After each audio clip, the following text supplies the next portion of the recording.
Satan, Adam and Eve in Paradise Lost poem by John Milton. Paradise Lost by John Milton unfolds much, and the most memorable part is when Eve eats the fruit of knowledge persuaded by Satan.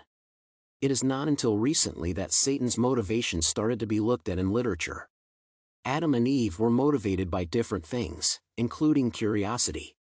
Now, the question is what motivated Satan to trick the woman into eating the forbidden fruit.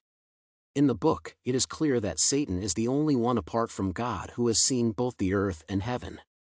As chapter 9 commences, Satan gashes over the beauty of the earth, and from there, a motive for lying can be deduced.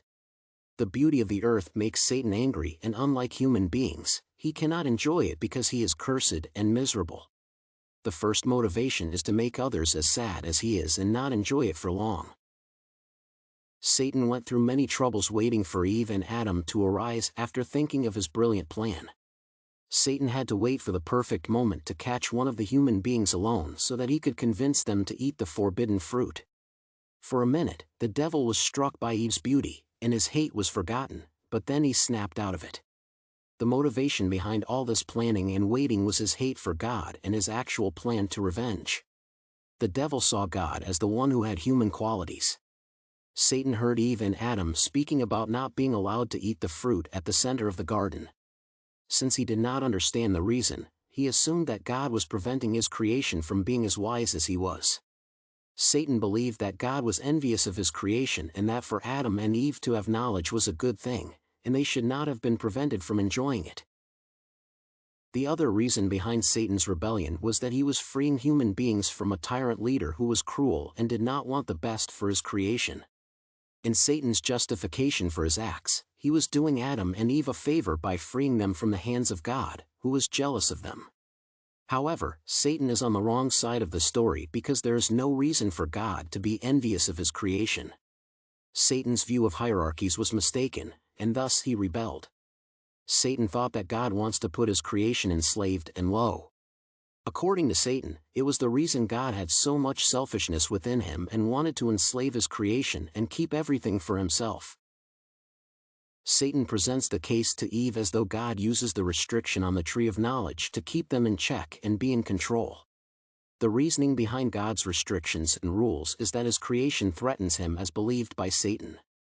The poem portrays the serpent as a narcissist who preys on the art of flattery that gets on Eve's good side and gets her attention by saying she looked like a goddess.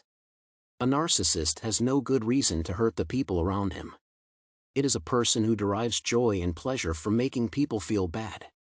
The serpent reasoned that he would make Eve and Adam gods reject and, therefore, be hellbound just like he was. Another reason is that God created Adam and Eve to spit on Satan, which made him angry, and his rebellion was a retaliation act. Destroying God's majestic plan of creating humans and making them enemies was another motivation to have Satan feel like he won.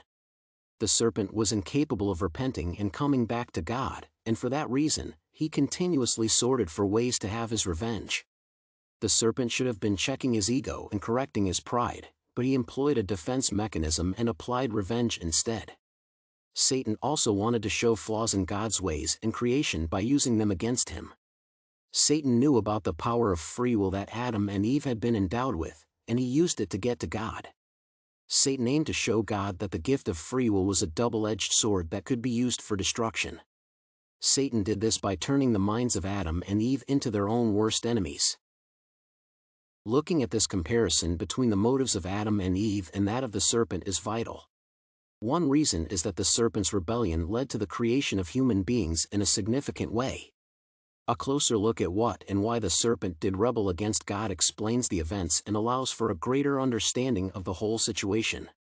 As one looks at how it was curiosity and exploration for Adam and Eve while it was about revenge and proving a point, he recruited more people to be miserable. Satan understands who the hero of the story is at the end.